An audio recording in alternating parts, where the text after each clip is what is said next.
Chatman, and I am your host of Getting Common. In my day job, I am an associate professor at Washington and Lee University School of Law in Lexington, Virginia, where I teach all things business. Today, I am very excited to have two of my dear friends on the show. And the topic of today's episode is meme stocks and the rise of retail investors. My guests have authored several pieces that profile retail investors. And it just so happens that yesterday we literally had GameStop and AMC's stocks be stopped in trading. So this is super timely, and we're going to kind of unpack all of the things that have been happening with retail investors and the so-called meme stocks. So I will start by having them introduce themselves. First, Christina. Hi, I'm Christina Sautter. I am the Cynthia Felder-Fayard Professor of Law, the Byron R. Cantrell Professor of Law, and the Vincent Elkins Professor of Law at Louisiana State University Paul M. Hebert Law Center in Baton Rouge, Louisiana. And I also teach all things business and research in all things business, particularly obsessed with retail investors. I teach mergers and acquisitions, securities regulations, business associations 1, which is our basic business entities course, as well as business associations 2, which is an advanced course in corporate law. And tomorrow in class, we're going to be actually speaking about GameStop and retail investors. So this is also very timely. All right. And I love that you properly pronounced Hebert as a Texan, right? Because most people don't know how to say that right. All right, Sergio. Hi, I'm Sergio Alberto Gramitto Ricci. I'm the Jacobson Fellow at NYU School of Law.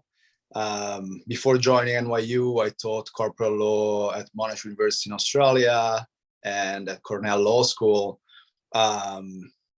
I love to study how corporations interact with society.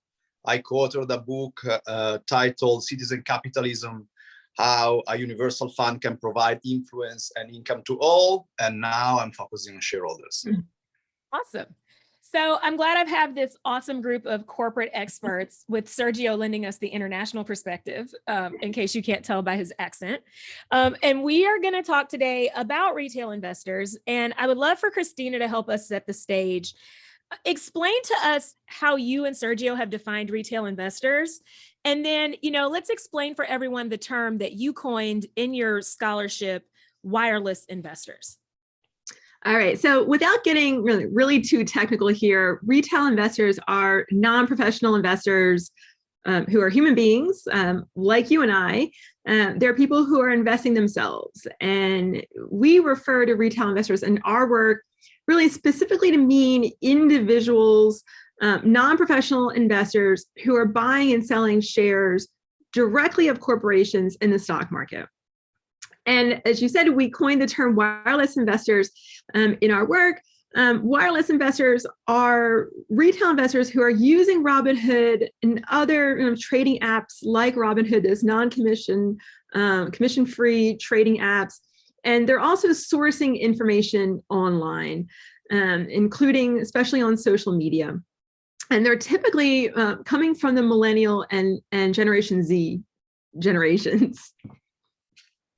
Right. And then, so, you mentioned wireless is specifically folks who are using Robinhood and all those other apps.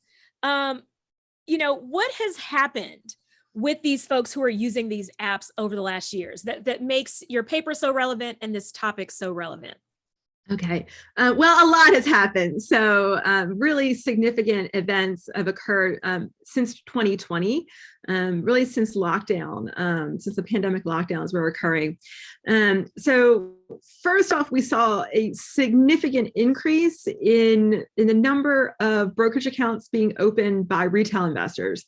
And they're largely being opened by millennials and Gen Z investors.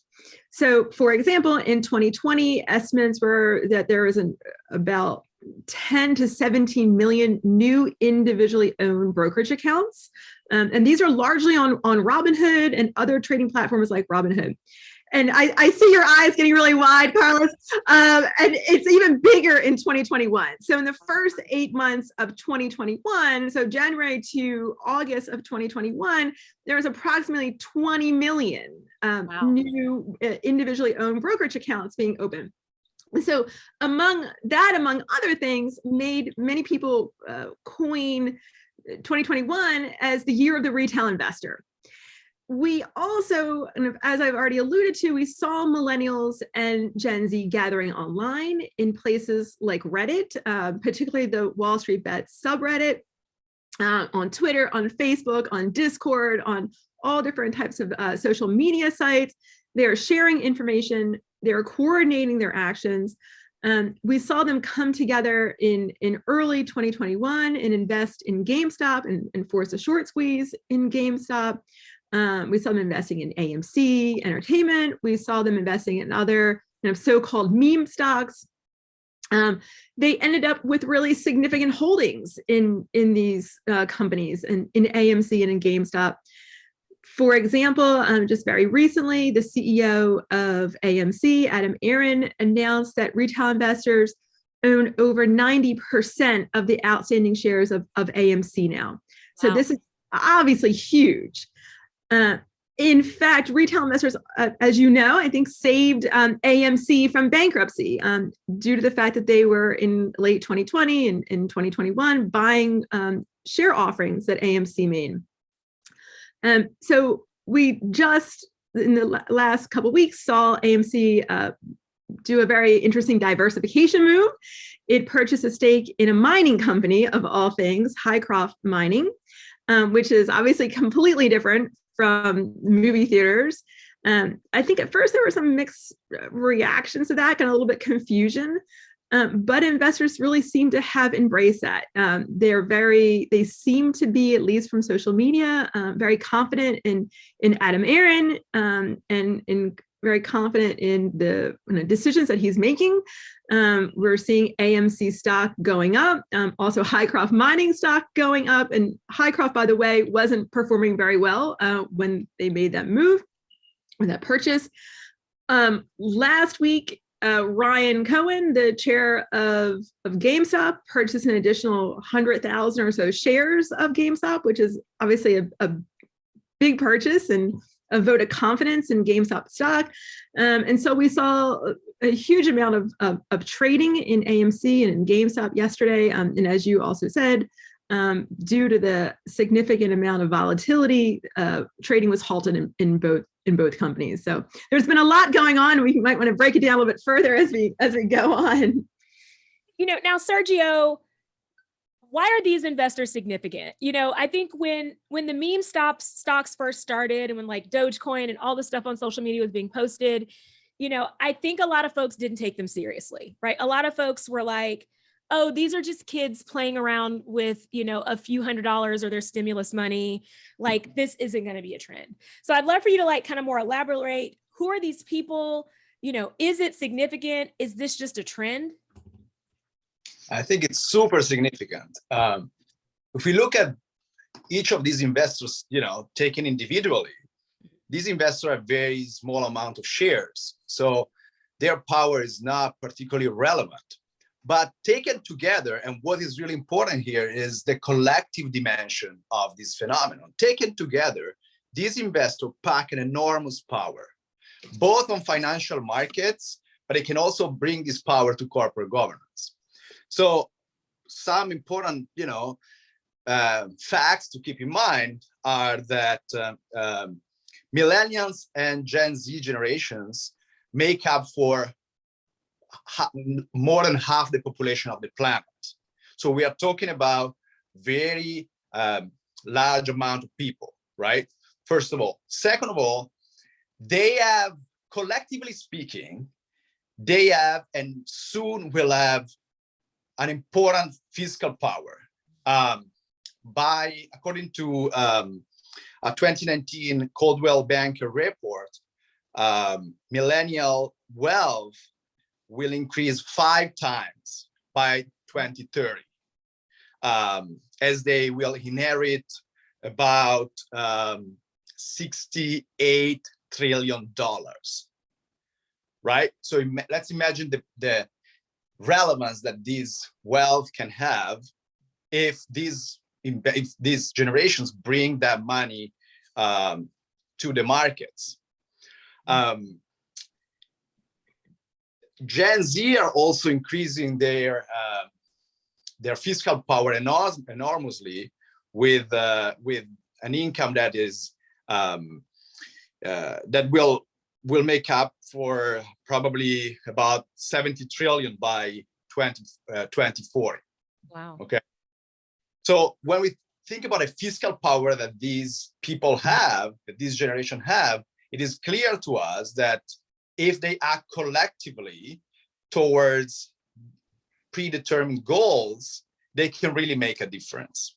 What is also very important is that Gen Z and millennials are respectively the most diverse generation and the second most diverse generation.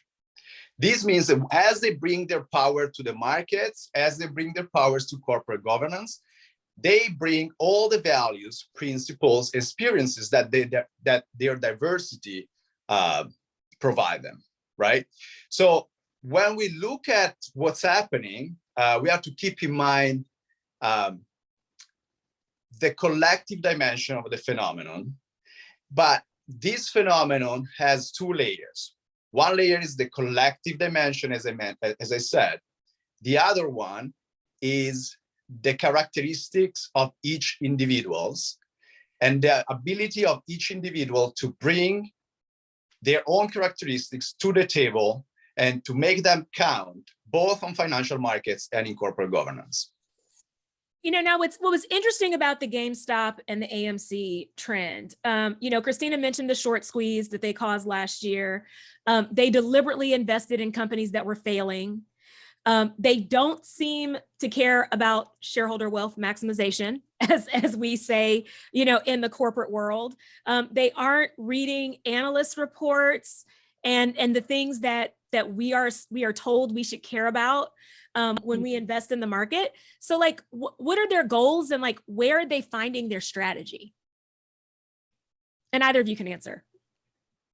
Yeah, well, there is an important, some criticism has come from, lack of fact checking. When you gather your information online, on social media, and, just through conversation with your peers, risk of fact checking is very relevant. So Christina and I are now working on a paper that suggests some solutions to counter that the risk related to lack of fact checking. One idea we want to develop is to have corporations harness the power of wireless investors by hosting on the corporate website a forum that is mediated by investor relation people and participated even by corporate leaders. So every time there is some information that appears inaccurate, the corporation can address it. We think that that's very important as the wireless investing phenomenon grows. That also will allow wireless investor and in general retail investor to have more access to fundamentals, because those are places where fundamentals can be discussed, questions can be asked. So that is also a great opportunity both to provide the market with intelligible information and to enhance finance and corporate governance literacy. So we see this as a real opportunity. It depends on whether corporations want to, let's say, make the most out of this opportunity instead of considering this a risk. But the online investing phenomenon is probably there to stay, and so it's probably it's wise to accept this as a real opportunity rather than trying to fight it off. So we think that this is really what's happening in the wireless, in the online investing scenario, and this is also very much related to corporate governance. I think we also need to talk about the goals that Carliss asked about as well. And I think that it isn't like a one size fits all answer here. I think that we have varying goals among these investors, I think some are obviously driven by the desire to make money. I mean, who doesn't want to make money? But in addition to that, they are driven by the desire to save money. There are research studies out there. I just was reading one yesterday that Generation Z is very concerned with saving money and planning for retirement, even though they are still relatively young. Some are driven by the desire to take on Wall Street. We see both millennials and Gen Z having been impacted negatively by the financial crisis and the Great Recession in 2008. We see them also taking the greatest hit really from the pandemic and the recession from the pandemic. So they have a lot of distrust of Wall Street, of big financial institutions. And I think that there's a lot of resentment among millennials and Gen Z of Wall Street and financial institutions. And so I think that we are seeing that also play out in some of the trading and some of their goals with trading and investing as well. Christina, can you explain what it means when you say they forced the short squeeze? Because we all know what it means and use the lingo, but just kind of just quickly define it for the audience. Right. So let's see if I can break it down really basically. So what we have in the markets are individuals like hedge funds, firms, kind of betting that shares will go down, that the market price will go down.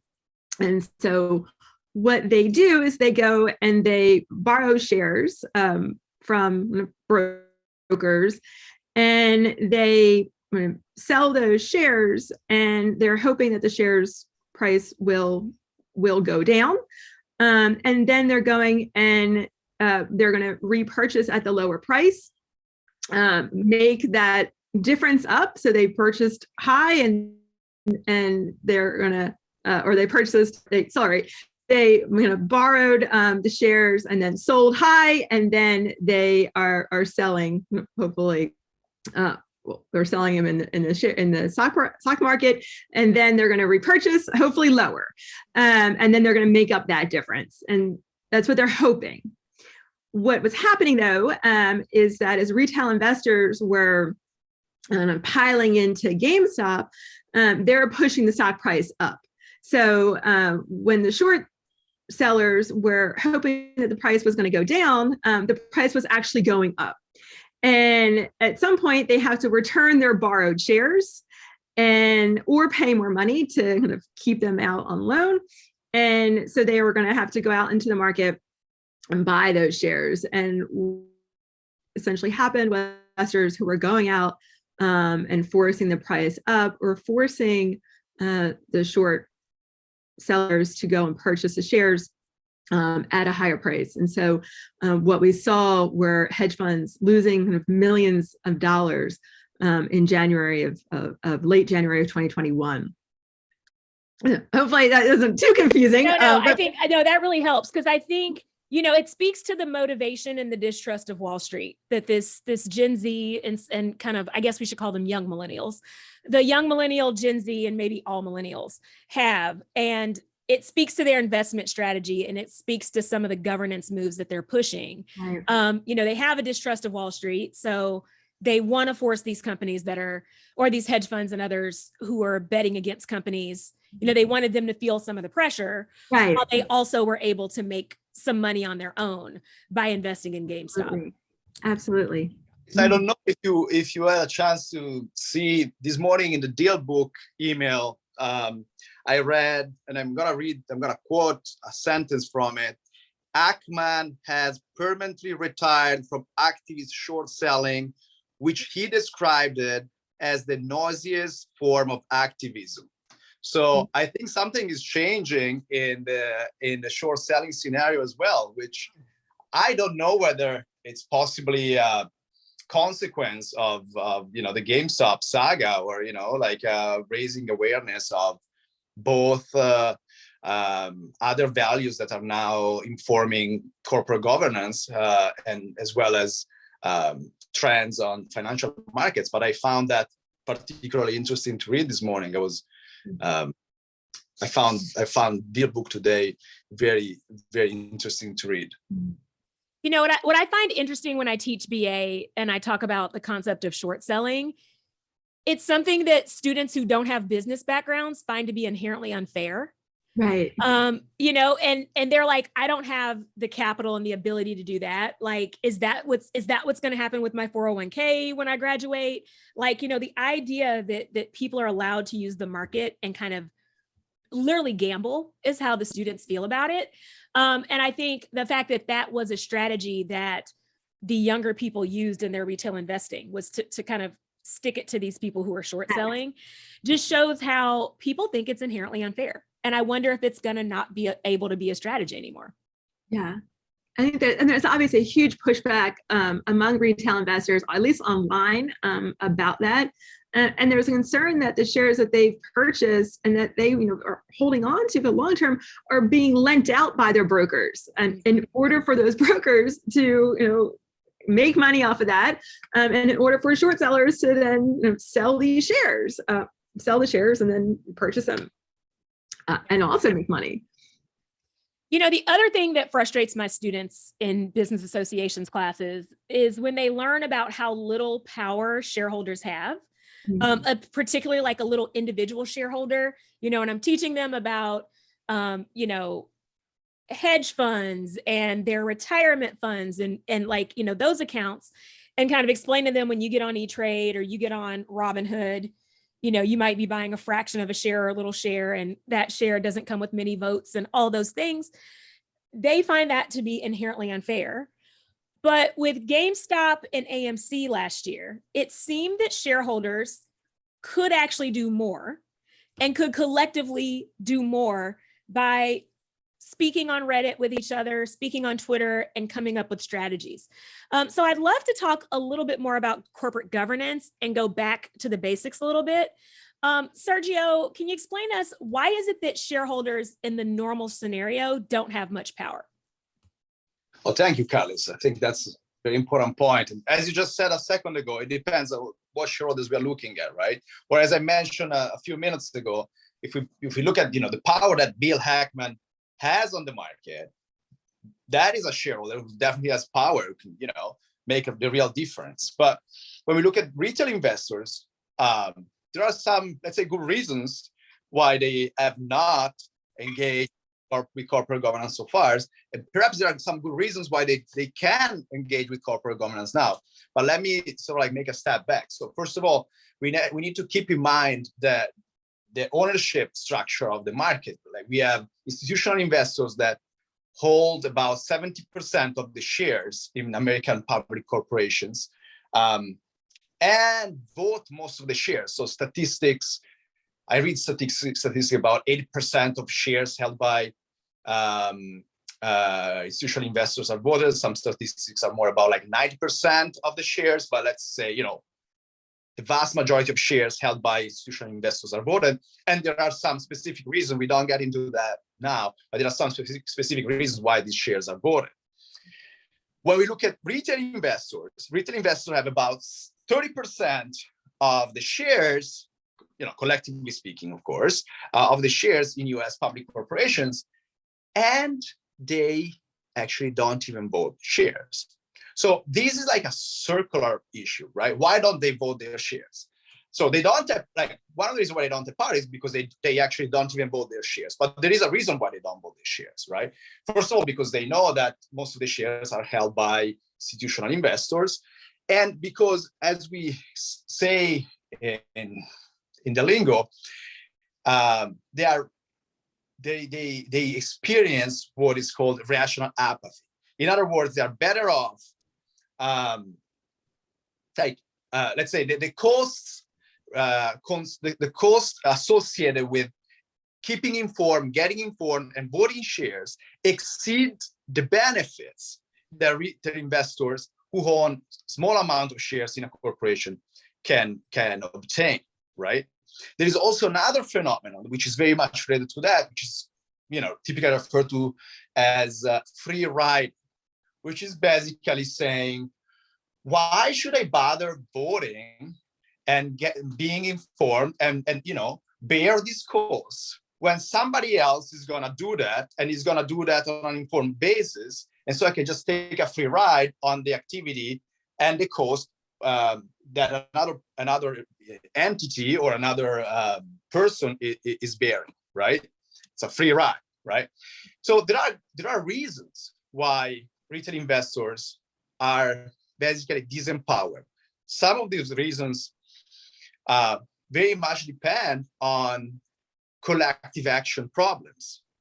In other words, if retail investors realize that collectively they can pack an enormous amount of power, as I said before, then their approach to corporate governance, their approach to voting might change because they actually see the difference they can make. So again, for this is not related to corporate governance, but again, a few minutes ago, I mentioned Bill Ackman, who's a very famous, very strong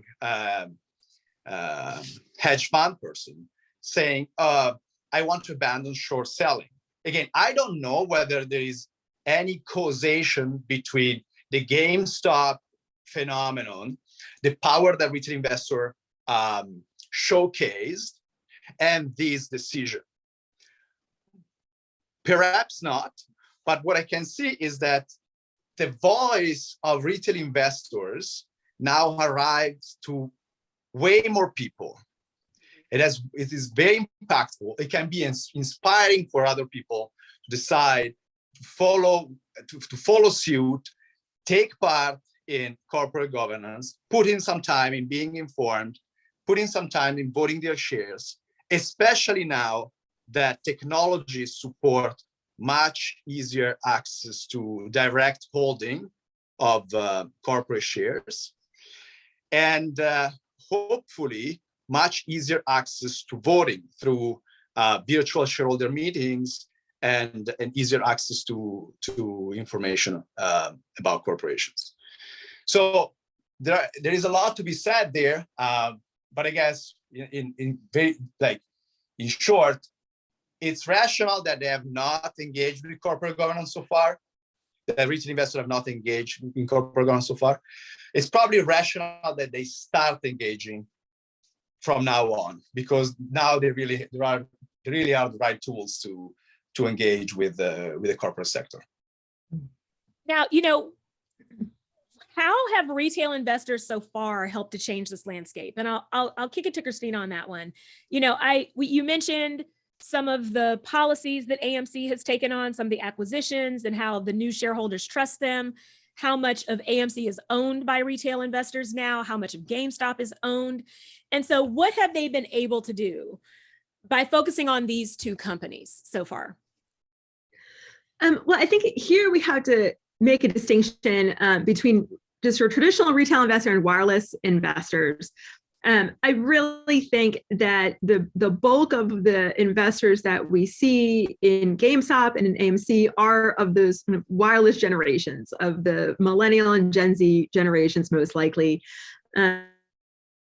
They come together online, as we've mentioned. They're very comfortable communicating online, and they're using online communications and social media to collectively act. And so what they've been doing, as we already talked about a bit, was they were investing as groups and collectively investing in GameStop and AMC, and really kind of coordinating their moves in that.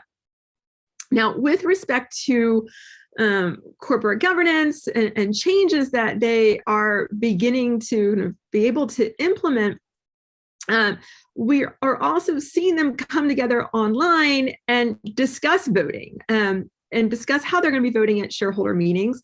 We saw Reddit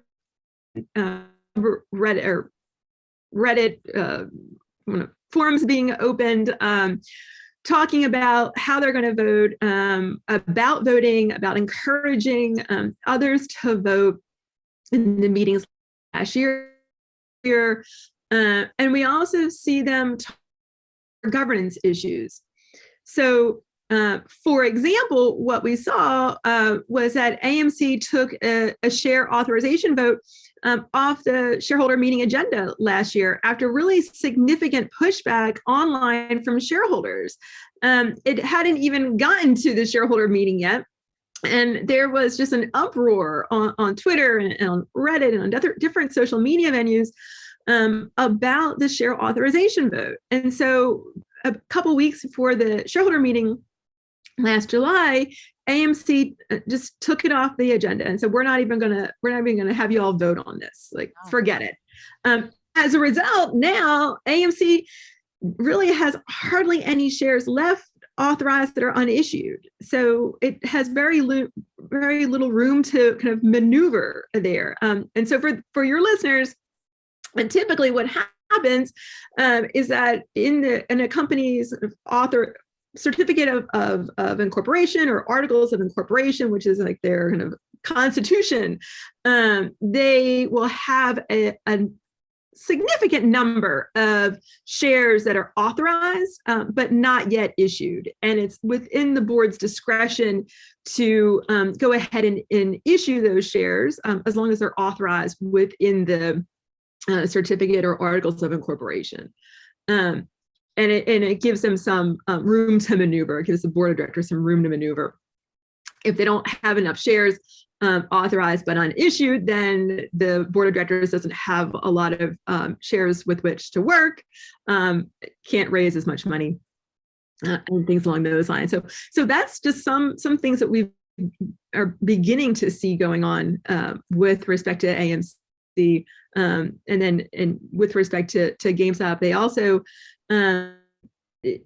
are giving a lot of feedback about what they want to see the companies do.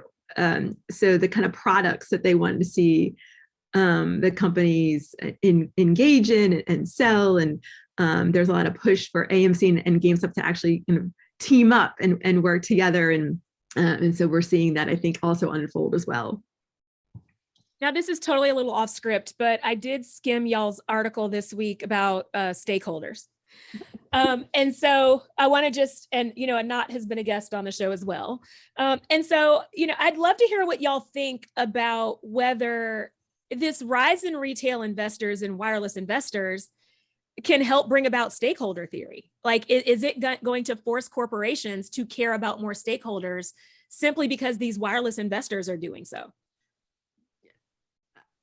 I think absolutely. Sergio. Yeah, it definitely raises a lot of awareness, right? It's a way to really make it to the rooms that really count in a way. So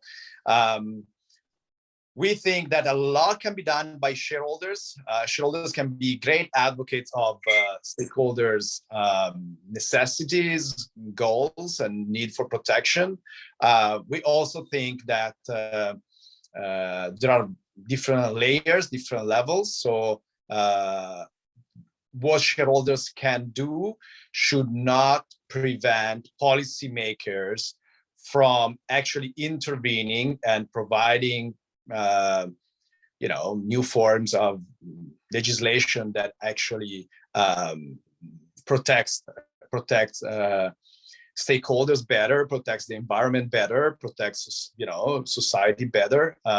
So we think that what shareholders do supplement what policymakers can do, right? So it's like we see that as a form of synergetic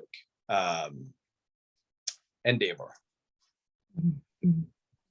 And we've talked about how the younger kids, I often tell my students, I think y'all are better people than we are, the Gen Zs and the millennials, because I feel like when I was in law school, my concern was just making money and being able to buy nice things. And we talked about this last when we talked about human rights, right? Like, they care about where their products are made. They care, they care about more. And so, has the fact that they are more diverse and that they care about more than just the bottom line and the final product, has that made an impact on the companies that they've invested in? I mean, I think absolutely. And they're making an impact, not just in the companies that they're investing in, but also the companies whose products they're using, and also where they're working. So what we've seen in the research, and I'm deep in the weeds on millennial and Gen Z research, let me tell you, that these generations are the most likely to call out racism and sexism, probably as a result of the fact that they are very diverse themselves.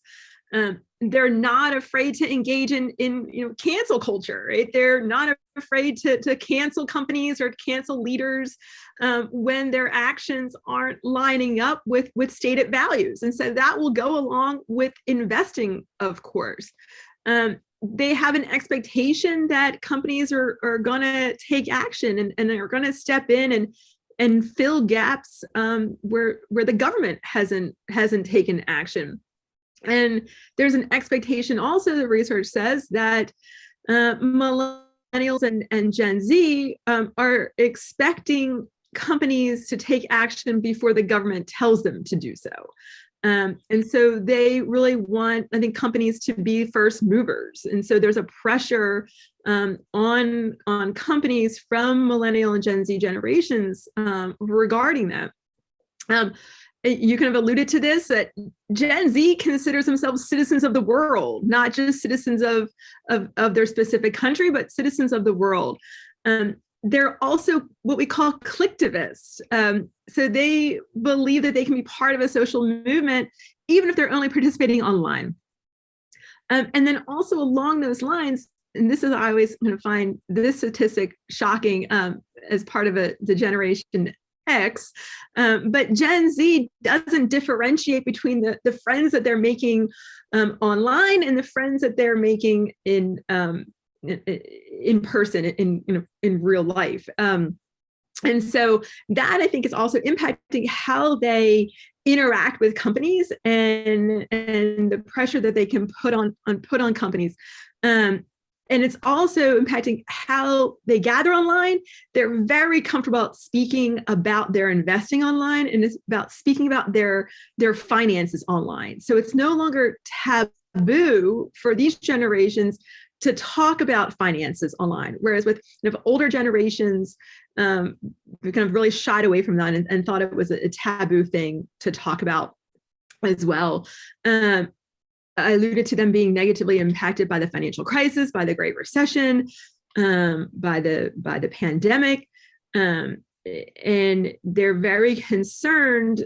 In addition to that, they're concerned with society as a whole. They're concerned with climate change. All of this is going to really playing out in how they invest, and statistics show that more than any other previous generations, millennials and Gen Z are taking ESG factors and stakeholder considerations into consideration when they're investing. And so they're way more concerned about ESG than Gen X, than baby boomers. And they're considering what these companies are doing with respect to environmental, social, and governance issues before even investing in them. Now we've kind of been positive the whole show so far. And Sergio alluded to y'all's work on making sure good information is out there.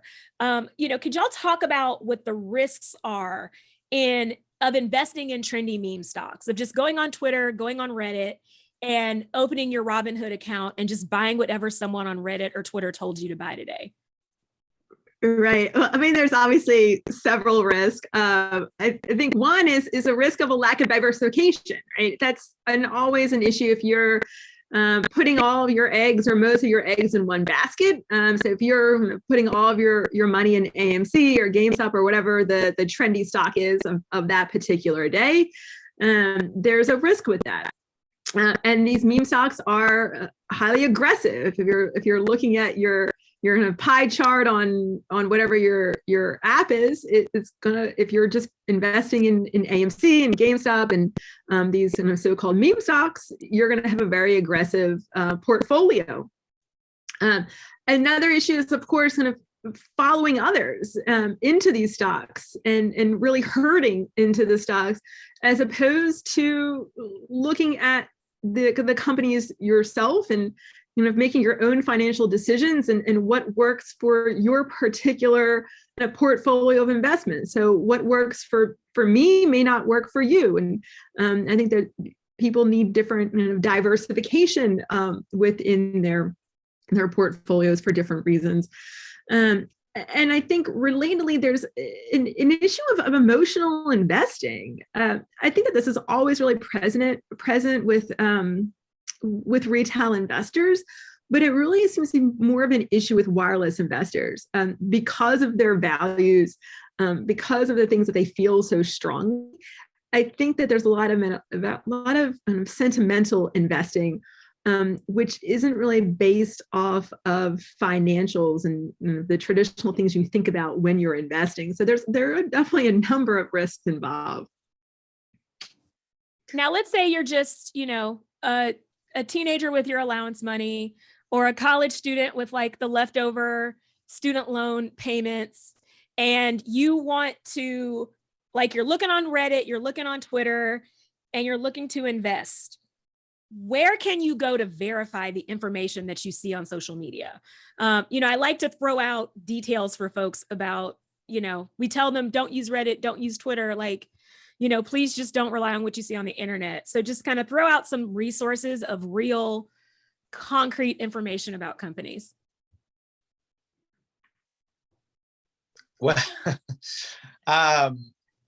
yeah, fact checking is the big deal here. But the problem with fact checking is that, of course, there are, resources. So, SEC filings, disclosure, all the information that the corporation is required to provide to the market. That is information that everybody should read. Is that accessible information? Is that easy information to read and understand? That is a different problem, right? So this is exactly where we believe an intervention, both based on private ordering and perhaps, legislative intervention, make a, can you see me? We can't see you, but we can hear you. Oh. Oh, we lost Sergio. Well, Christina, you can finish up. Christina and Sergio do have this proposal that they are working on in an upcoming paper about having kind of a public square on company websites where they can fill in the gap. Because what I was mainly concerned about, and Sergio did allude to this, there is the SEC website where you can go look at the 10Ks and the 10Qs and the 8Ks and all this mandatory information. But that information is hard to understand. Right. I only look at it because I'm a law professor. Yes. Right. And so often what people are relying on is just what they hear by word of mouth. So the fact checking is a real problem. And so what I try to encourage people to do is every company has an investor relations website, even before Christina and Sergio's forum takes place. And they are required to put true and accurate information on that forum by law. And so before you pull the trigger on your E-Trade account or your Robinhood account or whatever, just Google the company website and go look at investor relations. They have to put all their financials and all their data there. That's the easiest way to fact check, even though the information may be harder to understand. Sorry, Carliss. All good. I think I filled in what you were going to say. All right. So for our last few minutes, what I'd like to do is speculate on what the future could hold. Christina, I will start with you. Do you think wireless and retail investors are here to stay? Absolutely. They're not going anywhere. And as we've already talked about, and wireless investors have at their very core the desire to invest directly. They're gathering online. It's very natural for them to do it. They are digital pioneers. It's second nature for them to be gathering online. And they also, as we talked about, care very, very deeply about the issues affecting society and the planet. And they expect, again, corporations to set values and to live up to them. And they aren't afraid, again, to call out corporations and their leaders for if they're falling short. So I think absolutely wireless investors are here to stay, and I think they're only going to become more active. Sergio, what do you think? Oh, I think that's perfectly right. I think that, they're going to become more and more powerful. I just, spoke before about like how much fiscal power they're going to have. So we'll see that as an increasing phenomenon. Again, probably these would be much better if corporations decide to harness this power, and they provide tools. And again, this idea of the forum, or venue where retail investor can engage with the corporation and check facts and ask questions. That would make the phenomenon probably bigger and also better because it would be better for corporations, it would be better for retail investors, it would be better for society ultimately, because it will be easier to invest in the stock market. It would be easier to know what corporations really do, because corporations sometimes do some bad, but very often do a lot of good, and a lot of people probably don't realize that. So being part of the corporate sector, being part of the system is, I believe, important, even when you want to criticize the system or you want to provide your contribution to the system. So wireless investing has the potential to become more and more relevant, and possibly, we believe, cause lasting paradigm shifts, both in investing and in corporate governance. So I'd like to talk a little bit more about the paradigm shift. And this one's kind of an audible, did not put this on the forum, but I've just been thinking about it as we've been discussing. If retail and wireless investing is here to stay, for the folks who are running corporations and managing corporations, does monitoring Twitter and Reddit and other platforms now become a part of your fiduciary duties? Are we now required? I find myself doing it more just as someone who teaches it, because I don't think I'm informed about corporations anymore unless I get on social media and research them. Do you think that has now extended to what corporations have to do? I'm shaking my head vigorously. Yes, I think that is definitely what corporations need to do. I think that corporations that are offering products and services to people in particular have a lot to gain from kind of building this really constant dialogue with consumers and with investors. What we see, of course, also are that consumers become investors, and then investors also are more likely to buy the products and the services of these companies. And so I think that there is a real need for investor relations to expand and to really focus on what's happening on social media, and what the sentiment is among individuals on social media. Also, to identify information that is possibly inaccurate and that is getting kind of perpetuated, they need to be able to come out and correct that information. We had talked a little bit just a bit ago about where you get information. I think in addition, of course, to the investor relations websites, for the companies that have leaders that are on social media, on Twitter, I think it's also important to look at those Twitter sites as well. And I know that you had on previously, you're talking about Elon Musk and his tweets. That's a whole other that's your whole other radio show. But I think it's really important. I think it's really, really important. What do you think, Sergio? Go ahead. Well, it's terrible to talk with to you, Carliss, because you brought it on a new level. And terrible meaning great. I love that you threw out there the fiduciary duty sort of like hook. I have to think about that to give you a precise answer. I'm not ready, but I think it's very important that we start consider that possibility. And again, for us, and it's just a plug, but for us, that can be an important way to sort of like angle our proposal of having this forum on the corporate website, the corporation website, because in a way that's like a form of mediation of what is happening, out there. So if there is a fiduciary duty, or if there will be actually a fiduciary duty, I don't know exactly, but perhaps there is, perhaps there will be. And one way probably to, let's say, comply with that duty is to really engage with investors in a forthcoming way and provide information, address inaccurate information that are out there.